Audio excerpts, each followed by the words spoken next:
Good morning, my dear ones. In this video, I'll be discussing an interesting topic, multilingual education, MLE. Whenever I ask some people about multilingual education, I always get some answers. I always see them becoming talkative.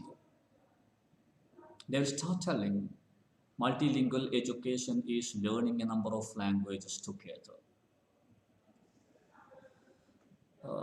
It's not completely true.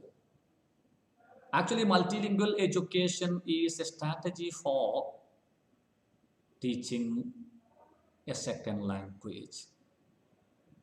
You can define multilingual education or MLE as one of the latest trends in education all over the world, in which children start learning their mother tongue and moves towards learning a second language only after mastering the mother tongue.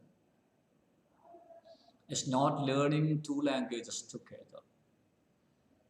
The concept of learning a foreign language or a second language only after becoming an expert in one's mother tongue. If you are a Keralite, according to multilingual education approach, you can start learning English or Hindi or any other language in this world only after becoming an expert user of your mother tongue. Only after becoming an effective user of your mother tongue. This is the definition you can give for multilingual education. What are the features of multilingual education? What are the characteristics of multilingual education?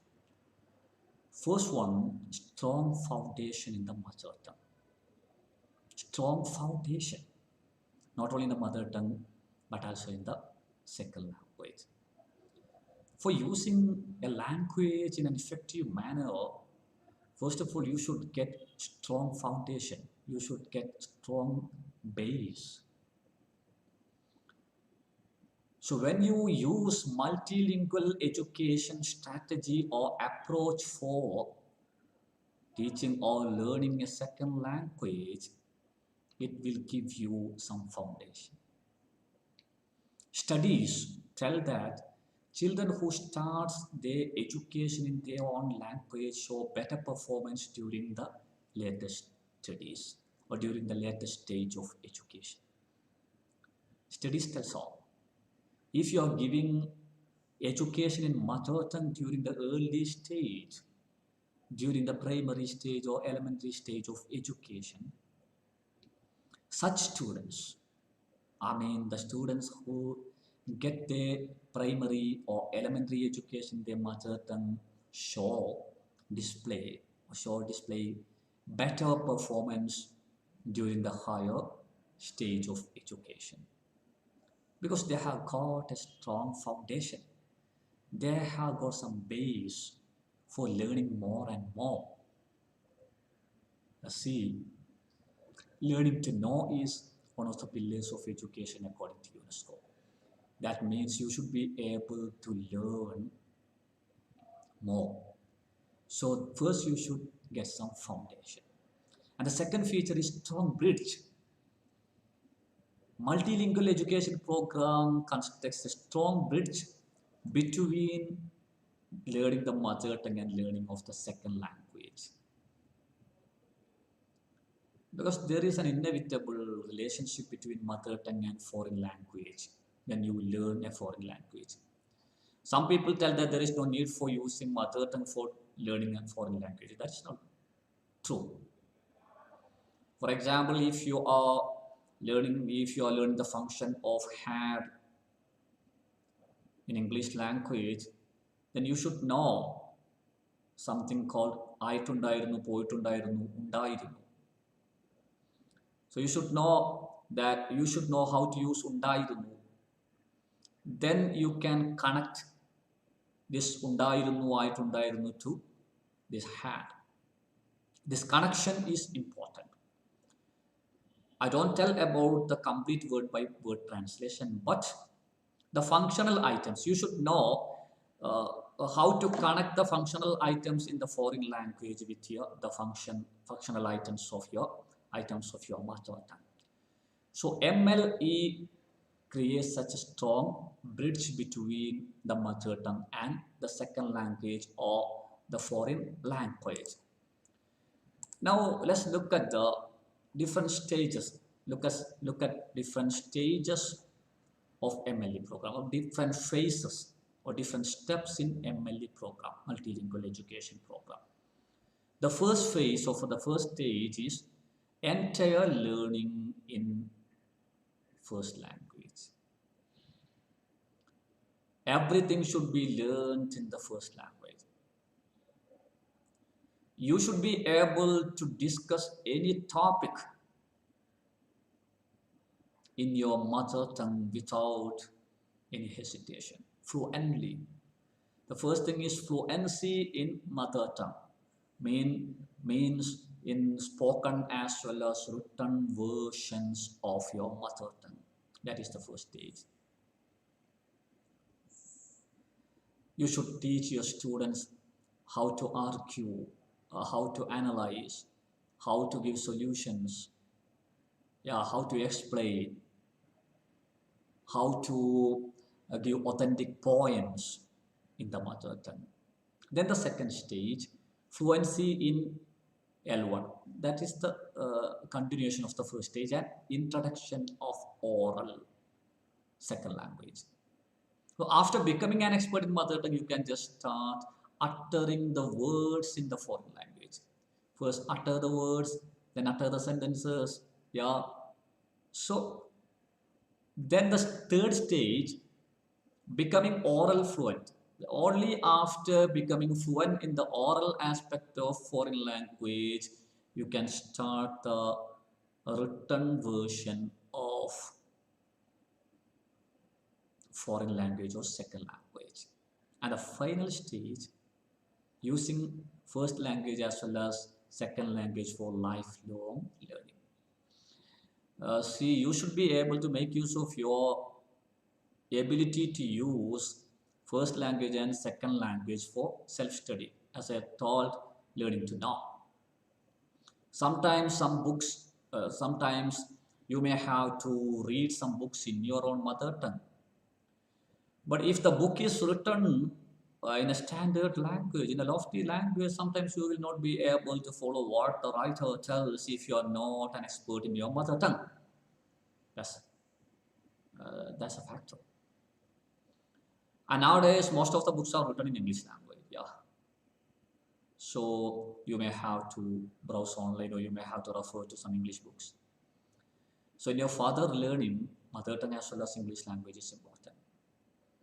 But first of all, you have to create or you have to get expertise in your mother tongue before learning a foreign language. That is what is taught by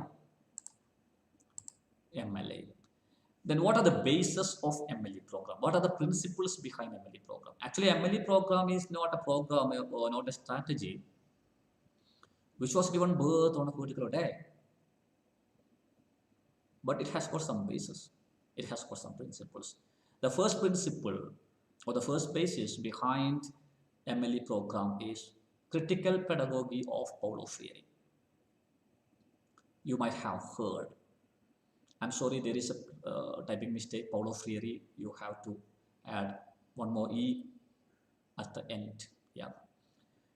So according to Paulo Freire, in the traditional formal classroom, students are compelled to keep silence throughout the classroom. So they are keeping culture of silence. So we have to make use of critical pedagogy, that we have to present before them some problems, some contemporary issues, and let them discuss and let them find the solutions. But the matter is that if you are compelling them to discuss the items in the foreign language itself during the early stages, they will not be able to communicate well.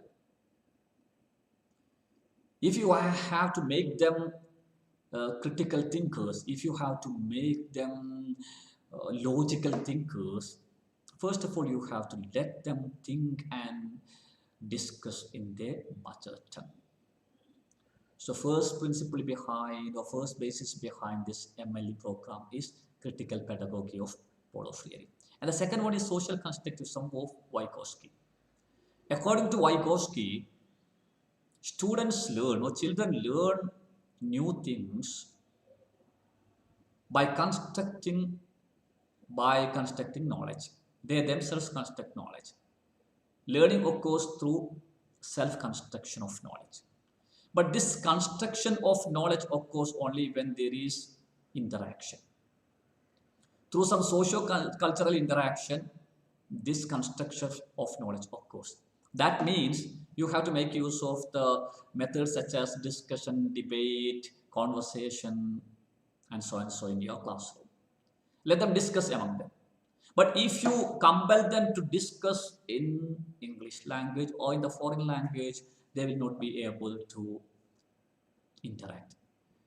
For construction of knowledge, there should be open interaction. All the students should be able to openly communicate or fluently communicate without any hesitation, without any delay.